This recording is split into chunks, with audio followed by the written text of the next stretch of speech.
नमस्कार, तू हिरे माझा मितवा ह्या सिरियलमध्ये आज आपण पाहणार आहोत. शलाकाताई फोन उचलत नाही, फक्त मेसेजेस टाकते. ही घटना जरा ईश्वरीला विचित्र वाटते, पण हा काय प्रकार असावा हे दोघींनाही लक्षात येत नाही. इकडे राकेश मात्र फक्त मेसेजेस टाकत असतो शलाकाच्या फोनवरनं, जणू काय मी व्यवस्थित आहे, ठीक आहे, गावी माझी काळजी करू नको असं दाखवण्यासाठी. इकडे अर्णवला खडे बोल सुनवते ती म्हणजे लावण्या. त्याच्यावर हक्क गाजवते, त्याला सांगते तू माझा किती हक्काचा आहेस, तू काय त्या मूर्ख मुलीच्या मागे लागलाय. पण त्याच्या डोक्यातनं ईश्वरीची विचारच जायला तयार नसतात. ईश्वरी राकेशकडे येते आणि राकेशला म्हणते माझं तुमच्याकडे एक काम आहे. त्यावेळेला तो म्हणतो काय, तर माझी आई आज गावावरून येत आहे, तर तिच्यासाठी आम्ही सरप्राईज प्लॅन करत आहे. आम्ही घरी थांबतो आणि तुम्ही तिला जाऊन घेऊन यायचं आणि तिला आपण एक बढिया सरप्राईज देऊया. त्यामुळे तुम्ही माझ्या प्लॅनमध्ये याल का. तो लगेच म्हणतो हो, इतकी चांगली फॅमिली जर मला मिळणार असेल त्या फॅमिलीसाठी मी काहीही करायला तयार आहे. आपुलकीची माणसं हल्ली मिळतात कुठे. असं म्हटल्यानंतर ईश्वरी लगेच तिथून मी निघते, तुम्ही माझ्या आईला घ्यायला जा असं सांगते. आणि तो म्हणतो ठीक आहे, तुझ्या आईला आता इम्प्रेस कसं करायचं आता मला चांगलं ठाऊक आहे. तुझ्या बाबांना केलं होतं ना, तसंच तुझ्या आईला करतो. इकडे ऑफिसमध्ये लावण्य फार खुश असते. ते म्हणजे अर्णववरती हक्क गाजवून. तिला असं वाटत असतं मी आज त्याच्यावर हक्क गाजवला, त्याच्या लक्षात येईल का मी त्याच्यावर किती प्रेम करते आणि मी सोडली तर ह्या जगात त्याचा विचार करणारी व्यक्ती कोणी म्हणजे कोणी नाही. आणि तिची मैत्रीण म्हणते म्हणजे नक्की तू केलंस काय. त्यावेळेला ती सांगते आज मी त्याच्यावरती हक्क गाजवला, त्याच्याशी जरा चिडून ओरडून बोलले, त्याला त्या ईश्वरीला विसर असं खणखवून सांगितलं. ह्या गोष्टीने आता त्याच्या लक्षात येईल की माझा विचार करणाऱ्या ऑफिसमध्ये दुसरी पण मुलगी आहे, मला त्याच मुलीच्या मागे लागायची काही गरज नाही आणि हळूहळू तो माझ्या प्रेमात पडत जाणार. आज त्याने माझं दुसरं रूप पाहिलं आहे, ते म्हणजे हक्काचं. त्याच्यावरती मी आज हक्क गाजवला, ह्या गोष्टीचा मला फार आनंद आहे आणि हळूहळू हेच हक्क प्रेमात रूपांतर होईल आणि त्याची मी लवकरात लवकर प्रेमाची व्यक्ती बनेल. तिच्या मैत्रीण म्हणते नक्की का. ती म्हणते हो, मला पूर्ण विश्वास आहे. इकडे ईश्वरीची आई पोहोचलेली असते, बसमधनं उतरते, वाट पाहत उभी असते, ती म्हणजे राकेशची.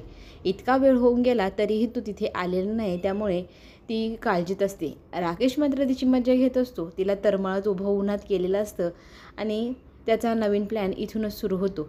इकडे अजून तो आला नाही म्हणून ती थोडा वेळ तिच्या नवऱ्याला फोन करते. फोनवरती ती सांगू लागते की मी पोचले आहे आणि बस स्टॉपवरती उभी आहे. मग तुला घ्यायला कोण येतं आहे विचारल्यानंतर ती सांगते मला ते राकेश नावाची व्यक्ती नाही का आपल्या ताईंच्या इथे भाडेकरू आहे, ते घ्यायला येत आहे. आपण त्यांना ओळखतो, पण तिचे मिस्टर ओळखत नाही. ती ओळख सांगते. मग ती म्हणतात ठीक आहे, व्यवस्थित जाशील ना तू. तर ती म्हणते हो नक्की, पण तुम्ही कधी येणार म्हटल्यावर ते म्हणतात की मी लवकरच येईल, माझी काळजी करू नको. ती म्हणते मला तुमची काळजी वाटत आहे, तुम्ही तिकडे बिल्डरशी व्यवस्थित बोला, त्याच्याशी शांततेने डील करा, घाई गडबड करू नका, एकटे आहात तुम्ही, मला काळजी वाटते. त्यावेळी तो म्हणतो अजिबात काळजी करू नको, 2 दिवसात 3 मीटिंग झाली की मीही तिकडेच येऊन लागतो. इथे राकेश मात्र त्याच्या माणसांना आता बोलवतो. त्याचा सुरू होणार इथे प्लॅन. त्याने 3 पोलीस बोलवलेले असतात, तेही नकलीच, पण त्यांना कौतुकाने म्हणतो नकली असले तरी तुम्ही भारी दिसताय हं. मग त्यांना काम समजवू लागतो. ती बाई उभी आहे ना, तिला पकडायचं, तिला सांगायचं तू अंमली पदार्थांची तस्करी केली असं आम्हाला कळलं आहे आणि त्याच्याच आरोपाखाली त्या बाईला मग वेठीला धरायचं, तिला पोलीस स्टेशनला घेऊन जायची धमकी द्यायची. मग ते माणसं म्हणतात ठीक आहे, मग पैसे मागू लागतात. त्यावेळेला पैसे देऊन मग ते त्याचं काम करायला तयार होतात.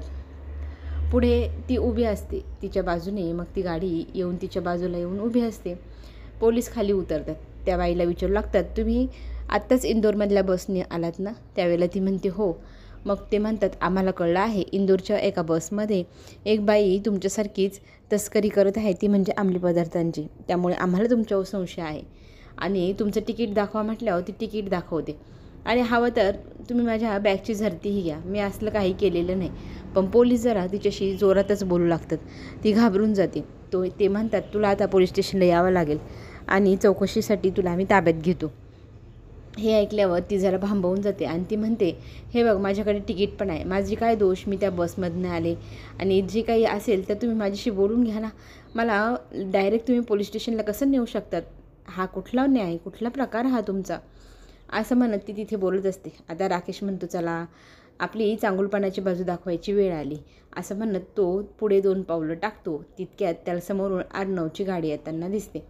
ती बाई तिथे कुणाशी तरी वाद घालत आहे, बाईला पोलीस त्रास देत आहे हे अर्णवच्या लक्षात येऊ लागतं. अर्णव त्यांच्याजवळ जाऊन थांबू लागतो. इकडे राकेश मात्र त्याला पाहिल्या 4 पावलं मागे जाऊन लपून बसतो. ती त्या पोलिसांसमोर हात जोडत असते. अर्णव मग ते सगळं काही पाहून घेतो आणि गाडीतून उतरून काही प्रॉब्लेम आहे का म्हणून विचारण्यासाठी त्यांच्या जवळ जाऊ लागतो. पोलीस मात्र त्यांच्याशी जरा वेगळ्याच आवाजात बोलतात. तुम्हाला माहीत नाही हे असले लोक कसले असतात, कसे चोरी करतात, काय करतात, त्यामुळे तुम्ही ह्या गोष्टीत पडू नका. साहेब दिसतात तुम्ही तुमच्या कामाला निघून जा.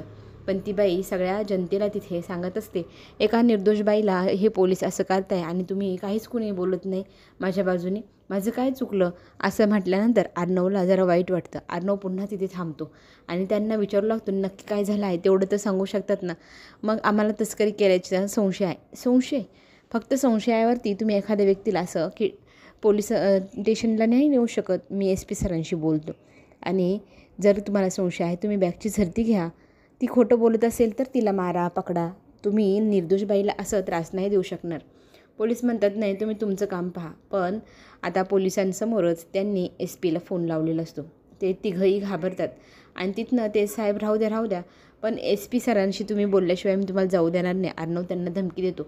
पण ते तिघे आम्ही निघतो इथून, नाही देत त्रास असं म्हणत ते तिघेजणे तिथून पळ काढू लागतात. ईश्वरीची आई मग अर्णवचे आभार मानते. खरंच तुम्ही आलात म्हणून, नाहीतर माझं आज इथे निभवलंच नसतं. खूप खूप धन्यवाद. त्यावेळेला अर्णव विचारतो, तुम्हाला नक्की कुठे जायचं आहे? मग ती सांगू लागते, माझ्याकडे ॲड्रेस आहे, मला घ्यायला एक व्यक्ती येणार आहे. मग त्यांना फोन करून बघा ते येत का नाही. त्याचा फोन बंद येऊ लागतो. मग ती म्हणते, ज्या व्यक्तीला मला घ्यायला येत होतं त्या व्यक्तीचा फोनच बंद येतो आहे. मला तुम्हाला इथून सोडून जावंसं वाटत नाही अर्णव त्यावेळेला सांगतो.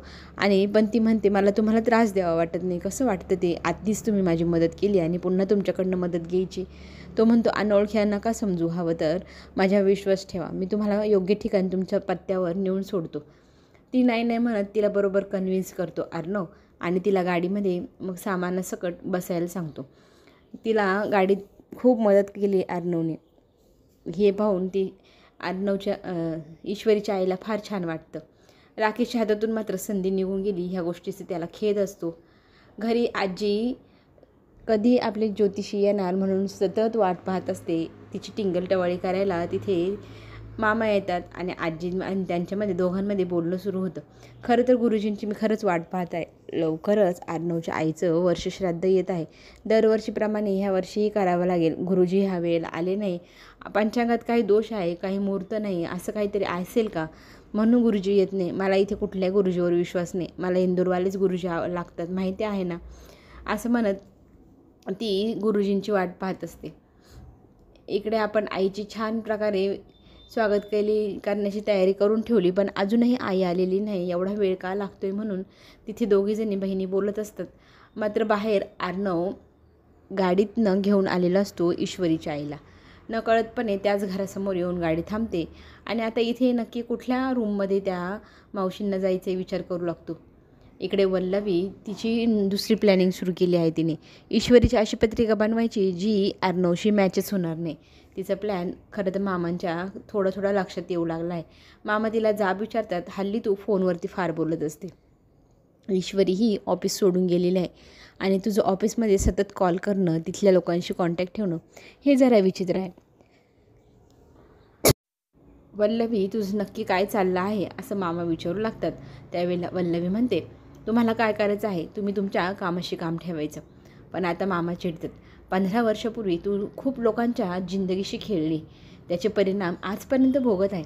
पण आता मी तुला कुणाच्याही जिंदगीसोबत खेळू देणार नाही असं म्हणत तिचा हात मामा बाजूला सावरू लागतात आणि तिला सांगतात, तू जे काही करशील त्याच्यामध्ये मी उभा असणार एवढं मात्र लक्षात ठेव. आणि वल्लवी त्याच्यावर रागवत चिडत रूमच्या बाहेर निघून जाते. इकडे गाडीतनं उतरल्यानंतर ईश्वरीची आई दाखवू लागते. ती म्हणजे ईशू आमची इथे राहते असं. माझ्या दोन्हीही मुली इथेच राहतात. आता दोन्ही मुली म्हटल्यानंतर अर्णवच्या लगेच लक्षात येतं नमो आणि ईश्वरी म्हणजे ही त्या दोघींची आई.